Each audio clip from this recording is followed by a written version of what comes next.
Long ago, when these ancient Grecian temples were new, hemp was already old in the service of mankind.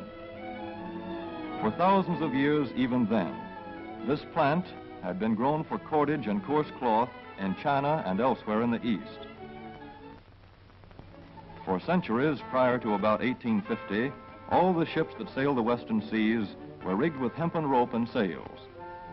For the sailor, no less than the hangman, hemp was indispensable.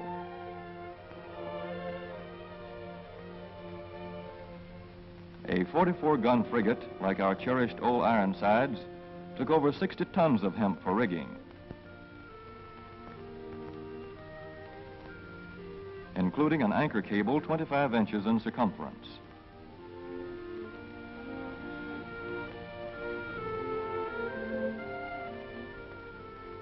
The Conestoga wagons and prairie schooners of pioneer days were covered with hempen canvas.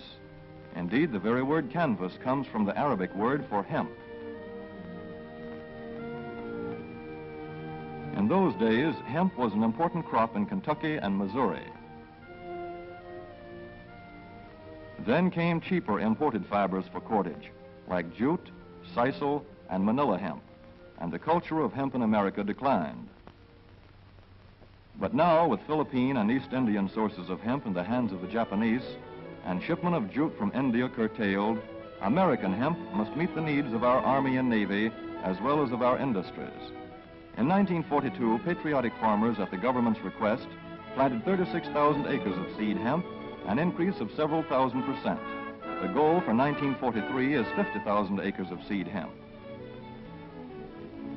In Kentucky, much of the seed hemp acreage is on river bottom land such as this, along the Kentucky River Gorge.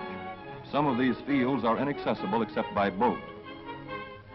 Thus, plans are afoot for a great expansion of the hemp industry as a part of the war program. This film is designed to tell farmers how to handle this ancient crop, now little known outside Kentucky and Wisconsin. This is hemp seed. Be careful how you use it. For to grow hemp legally, you must have a federal registration and tax stamp. This is provided for in your contract. Ask your AAA committeeman or your county agent about it. Don't forget, hemp demands a rich, well-drained soil such as is found here in the bluegrass region of Kentucky or in central Wisconsin.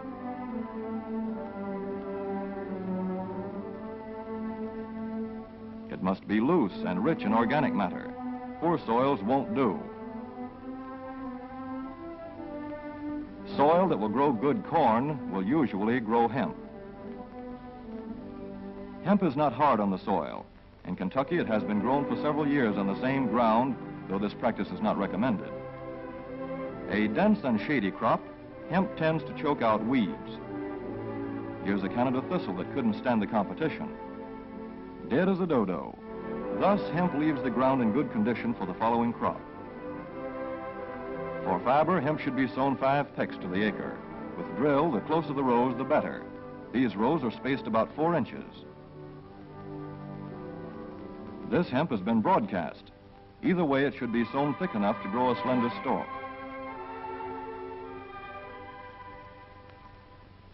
Here's an ideal stand. The right height to be harvested easily, thick enough to grow slender stalks that are easy to cut and process.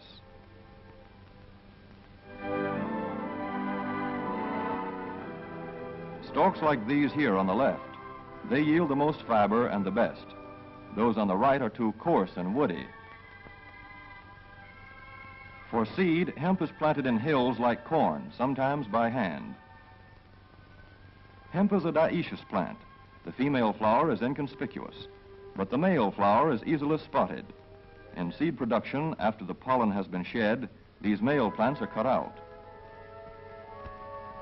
These are the seeds on a female plant. Hemp for fiber is ready to harvest when the pollen is shedding and the leaves are falling. In Kentucky, hemp harvest comes in August.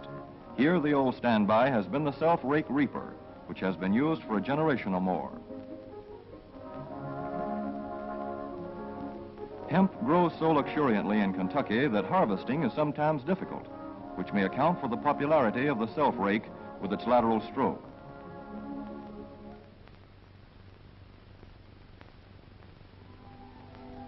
A modified rice binder has been used to some extent. This machine works well in average hemp.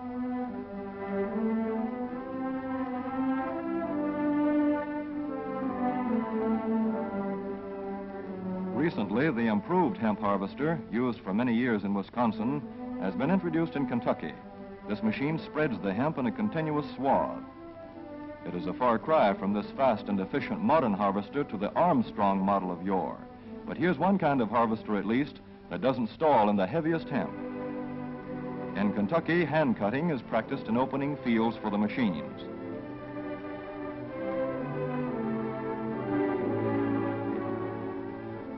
In Kentucky, hemp is shucked as soon as safe after cutting, to be spread out for retting later in the fall.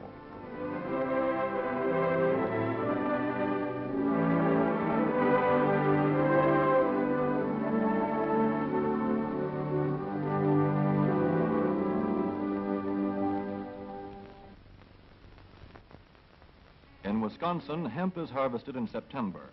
Here, the hemp harvester with automatic spreader is standard equipment. Note how smoothly the rotating apron lays the swath preparatory to retting. Here it is a common and essential practice to leave headlands around hemp fields.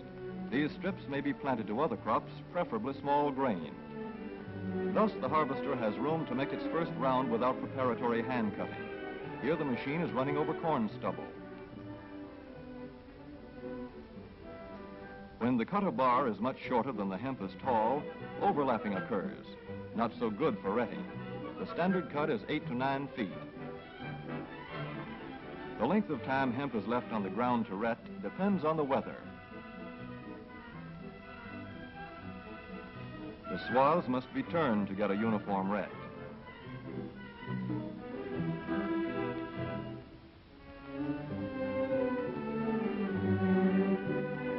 When the woody core breaks away readily, like this, the hemp is about ready to take up and bind into bundles.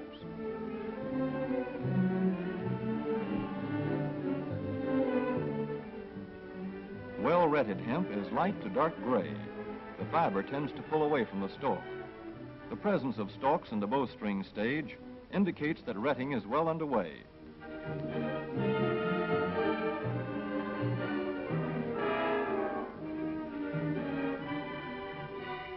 When hemp is short or tangled, or when the ground is too wet for machines, it is bound by hand. A wooden buck is used. Twine will do for tying, but the hemp itself makes a good band.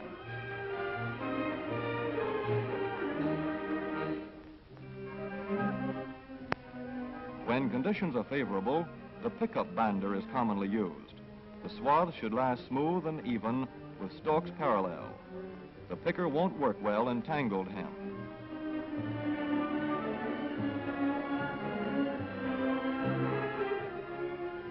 After binding, hemp is shucked as soon as possible to stop further retting. In 1942, 14,000 acres of fiber hemp were harvested in the United States. The goal for 1943 is 300,000 acres. Thus, hemp, Cannabis sativa, the old standby cordage fiber, is staging a strong comeback. This is Kentucky hemp going into the dryer of a mill at Versailles.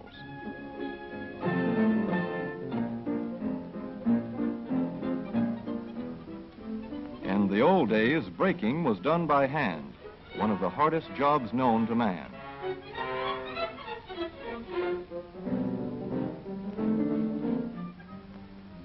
Now the power breaker makes quick work of it.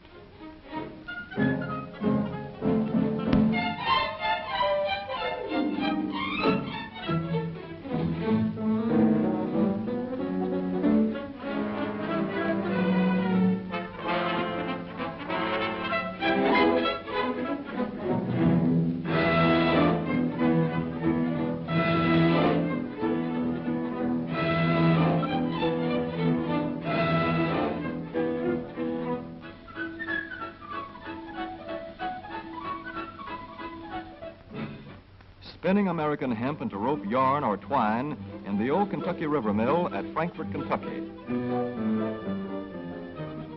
Another pioneer plant that has been making cordage for more than a century.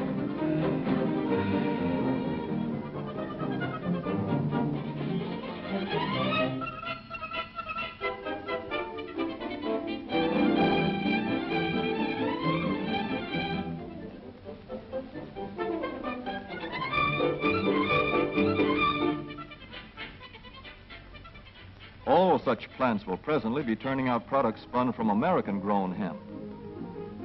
Twine of various kinds for tying, winding armatures, and upholsterers' work.